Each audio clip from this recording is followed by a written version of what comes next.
Happy independence day. நாங்கள் இந்த independence டேவை செலிப்ரேட் பண்ணுறதுக்காக மார்னிங்கே எங்கே கிளம்புனோன்னா விதான் சௌதா. எதுக்காகனா அங்கே நடக்கிற இண்டிபெண்டன்ஸ் டே செலிப்ரேஷனில் பார்ட்டிசிபேட் பண்ணலான்னு தான். ஸோ மார்னிங் ஒரு 8:30 போல் வீட்டிலேருந்து கிளம்பியாச்சு. போகிற வழி எல்லாமே எங்கே பார்த்தாலும் கலர்ஃபுல்லாக நம்மளோட இந்தியன் ஃப்ளாகுங்க. அந்த இண்டிபெண்டன்ஸ் டே ஃபீலே வேறு லெவலில் இருந்துச்சு. ஸோ கபன் பார்க்கில் வண்டியை பார்க் பண்ணிவிட்டு அங்கேருந்து விதான் சௌதாக்கு போயாச்சு. அங்கே போனால் செம்ம கூட்டங்க. ஃபுல்லாக எல்லாரும் ஃப்ளாக்ஸ் வச்சுட்டு ட்ரெடிஷ்னல் ட்ரெஸ் போட்டுட்டு ஒரு ப்ராப்பர் இண்டிபெண்டன்ஸ் டே வைப்பில் இருந்தாங்க. அங்கே ஒரு காந்தி தாத்தாவையும் நாங்கள் மீட் பண்ணோம். ஆனால் அங்கே தாங்க ஒரு சின்ன சிக்கல். ஆல்ரெடி ப்ரீ ரெஜிஸ்ட்ரேஷன் பண்ணவங்களால மட்டும்தான் அதுக்குள்ளே அலோவ் பண்ணுறாங்க. நாங்களும் ரெஜிஸ்ட்ரேஷன் பண்ண ட்ரை பண்ணியிருந்தோம்.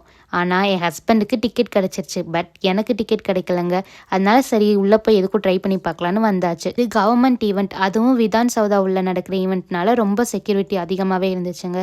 ரெஜிஸ்ட்ரேஷன் இல்லாதவங்களுக்கு எந்த எக்ஸப்ஷனும் பண்ணலை. ஸோ உள்ளே எங்களால் போக முடியலை. ஆனாலும் அங்கே கொஞ்சம் நேரம் இருந்துட்டு அந்த இண்டிபெண்டன்ஸ் டே வைப்பை என்ஜாய் பண்ணிவிட்டு அங்கே நடந்த ரோட் ஷோவும் பார்த்துட்டு அப்புறமா நாங்கள் கிளம்பிட்டோம். அதுக்கப்புறம் நாங்கள் எங்கே போனோம் என்ன பண்ணோன்றதை நெக்ஸ்ட் வீடியோவில் பார்க்கலாம்.